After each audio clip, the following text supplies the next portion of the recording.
I'm David Lombardo, and this is WCNY's The Capitol Press Room. This spring, Melinda Person was reelected as president of New York State United Teachers, a union representing more than 700,000 educators and support staff.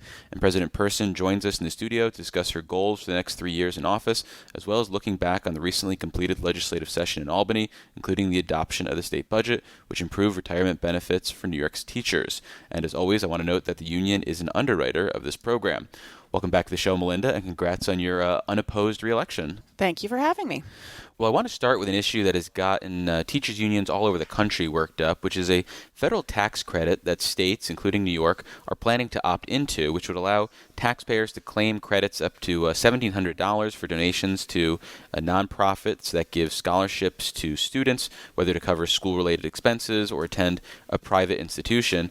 Final regulations on this initiative aren't expected until September, and the governor's office says they're going to be on the lookout for any poison pills that might harm New York's education system. So, given that the program does not reduce existing school funding, why have you preemptively drawn a line in the sand over this issue? Well, there's a long track record of vouchers in other states that we can look to see what is the impact on public schools. And the research and the evidence clearly points to the fact that when you bring this type of program to a state, there are devastating consequences to the public schools, but also there are challenges in terms of discrimination. There are issues related to waste, fraud, and abuse. We do not want this type of program to take root here in New York State, and it's something that New Yorkers have always opposed.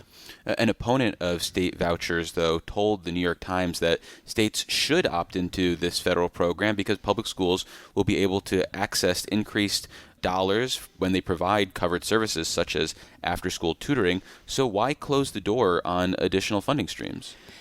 Any potential benefit that could go to public school students would be minimal, and public schools would be getting crumbs.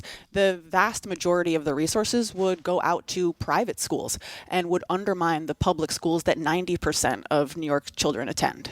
Why undermine? Because, as I pointed out earlier, at this point, this does not result in a reduction in existing school funding. You know, they say that, but at the same time that they are planning a program rollout that's going to cost $20, $30, $40 billion at the federal level, they're proposing cuts to Title I, to IDEA at the national level, right?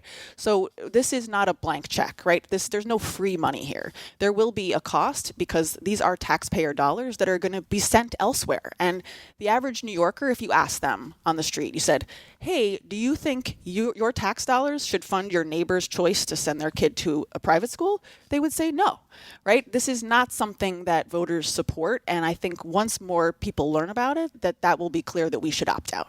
But when you say people learn about it, we don't even know the details of this yet. We don't have final rules and regulations. So again, why would you come out against this? I mean, is it just solely based on a track record? Because if we're going to base things solely on previous results, there are a lot of problems with public schools and public institutions that would say, hey, we need to break from this model. And we're not saying that. We're saying, hey, find new ways to work and fix these issues. We don't have the detailed regulations, but we do know the general structure of the program. Mm-hmm. We do have the law that we can point to in terms of knowing how this is going to work.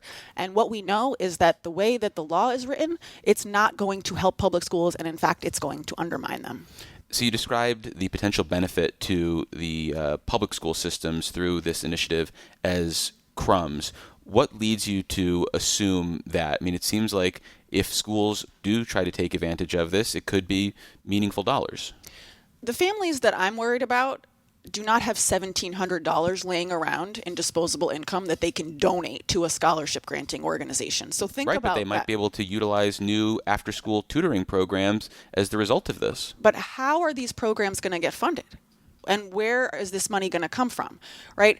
Well, they're going to be paid for with a new scholarship that people are going to have access to as a result of people donating more money now. But which school districts are going to have these funds set up so that people can donate, right? We have a system right now where school districts set up foundations and things to do extras, right, that parents fund or community members fund, right? We would be moving to a charity-based model. We don't want our public schools to be funded based on bake sales, right? This is not the direction that we want to head for our public schools, because the schools that serve the most disadvantaged students will get the least benefit. Well, turning to the state budget, which was adopted in May, it included more lucrative retirement benefits for your members as well as public sector workers more broadly. These sweeteners were billed as being necessary for the recruitment and retention of educators. Now that you've got some of these perks, specifically a earlier retirement age, on top of perks in the state budget 2 years ago, and all of this coming with a price tag of hundreds of millions of dollars, when do you anticipate the benefit to the system will be realized? I would say this will have an immediate impact in terms of retention, because our members have told us, when they reach a point in their career where there's experiencing burnout, where they're looking forward and they were having to say, I'm going to have to work until I'm 63. This job is extremely stressful. The workload is a concern. Now they can look forward and say, you know what? 58 is a much more reasonable time frame for me. So we think we're going to keep a lot of people because of this change. And I think we're also going to be able to retain people, or recruit people, I should say, into the profession that, we're hearing from others, like, choose a different career. Because the more that we make public service something that's attractive to the general public, the easier it will be to get people to come into the professions and stay there. Well, before we move on, let me reintroduce you for listeners just joining us. I'm David Lombardo, and this is WCNY's The Capitol Press Room, and we're speaking with Melinda Person, who is the recently re-elected president of New York State United Teachers. The workers that are impacted by this are not at retirement age yet. The earliest, they might have been hired as 16-ish years ago, which means, they've got 14 more years so they can get that full 30 years.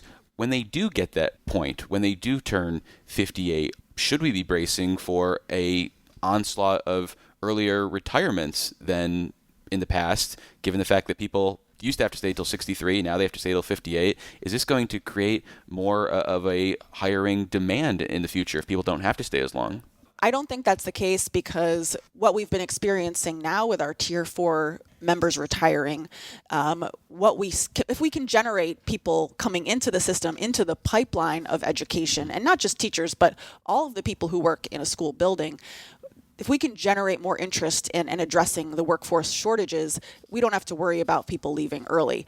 We can actually focus on giving those people a 30-year career that will create some real stability in our schools.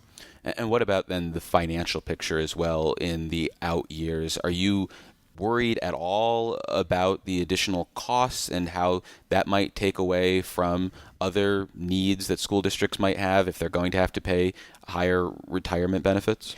Not at all. And actually, I'm glad you brought this up, because it's a sort of a nuanced policy thing that when people talk about the cost of fixing Tier 6 that I think gets lost. When our members retire at 58 and they are replaced with a new educator who's maybe 22, right? There's a significant savings to a school district when there is that turnover. The salaries that they're paying will be less. And those people will be contributing, though, less to their retirement as well. So you'll have to pay more on that end as well. Contribution rates didn't change for those employees. Not in TRS. That is a benefit for other public sector workers. That's not something that the teachers are going to get to experience? Well, we plan to fight for that over time. Gotcha.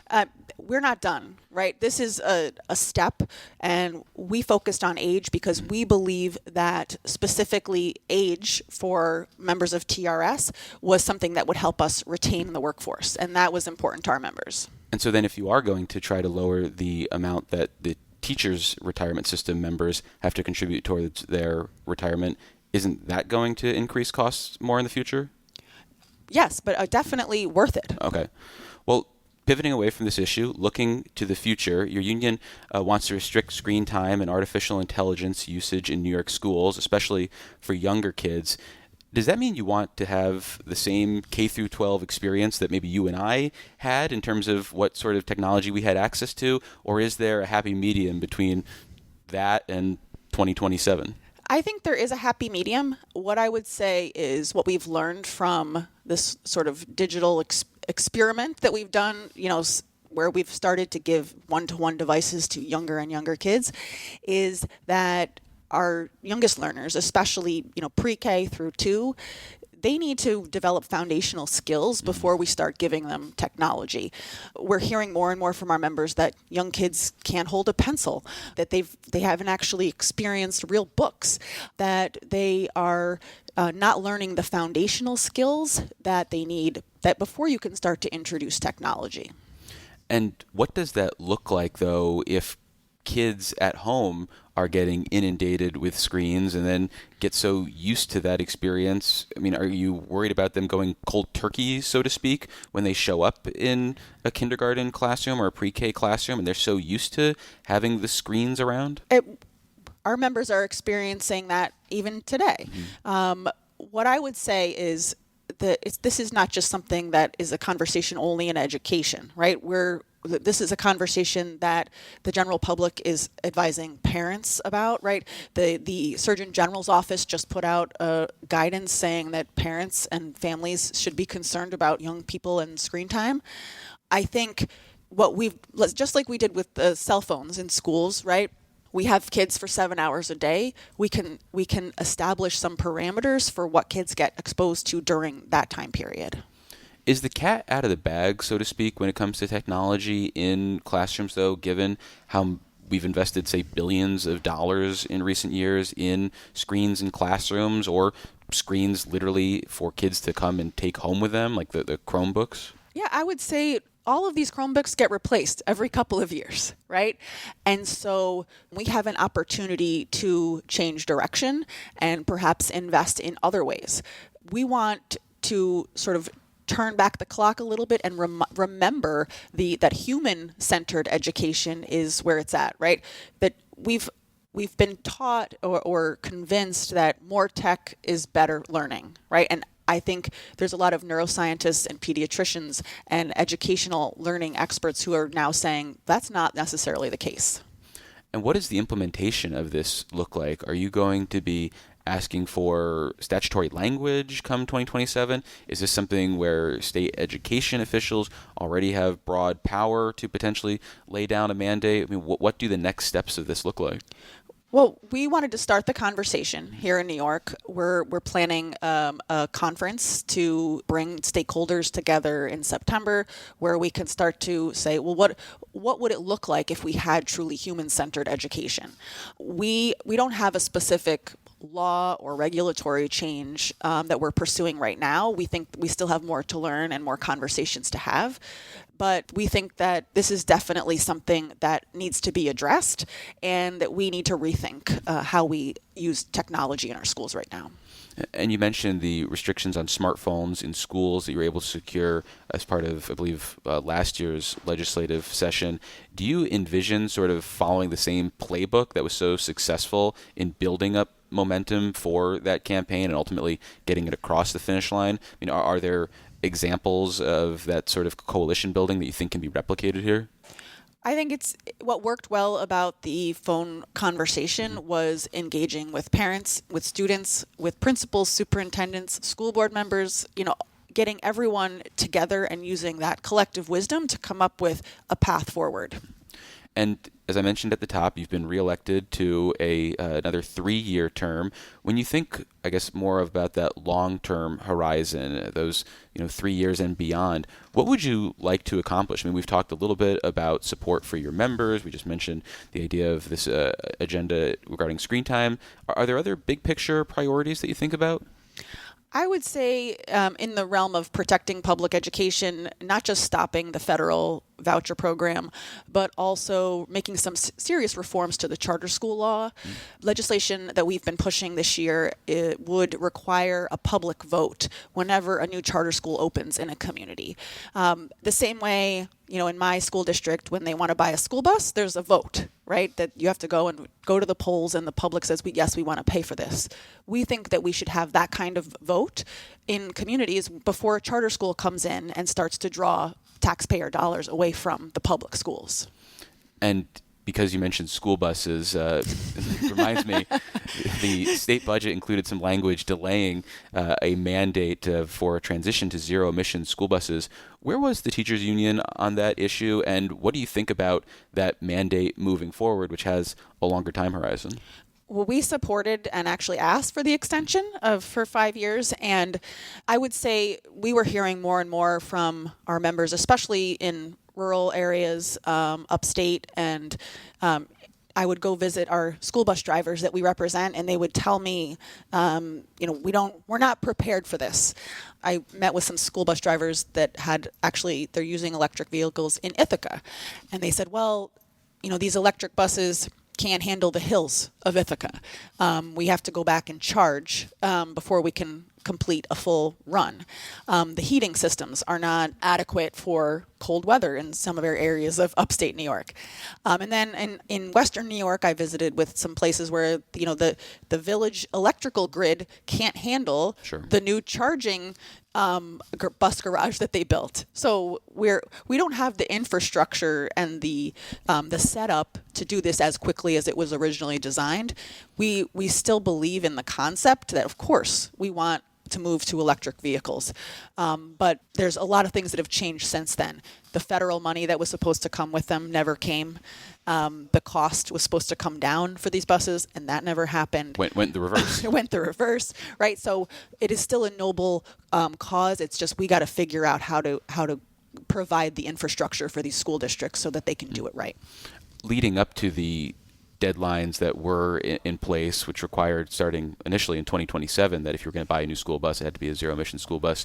There were districts that were clearly playing chicken with the state. They were clearly under the assumption that, hey, if we wait this out, the deadline's going to get moved. How do you avoid that happening 5 years from now with the new deadlines that are put in place? How do you ensure that we're not having the same conversation 5 years from now about, well, the infrastructure's not in place, nobody's ready for this, and we just need to kick the can down the road again? I would say this is a state mandate, so the state should take the lead in terms of providing the assistance to school districts to actually implement this law. Right now, districts are out there figuring it out on their own, and they need help, they need support, they need grant money, they need investments. And we had called for a Smart Schools Bond Act last year. One of the things that was in there was to allow for some funding to actually help school districts do the investments that are required to move to these electric vehicles. Well, we've been speaking with Melinda Person. She is the recently re-elected president of New York State United Teachers. President Person, thank you as always for making the time. Thanks for having me. Support for the Capitol Press Room comes from O'Donnell and Associates, a public affairs firm providing strategic guidance to businesses and nonprofits on navigating policy and regulatory issues. More information is available at o'donnellsolutions.com.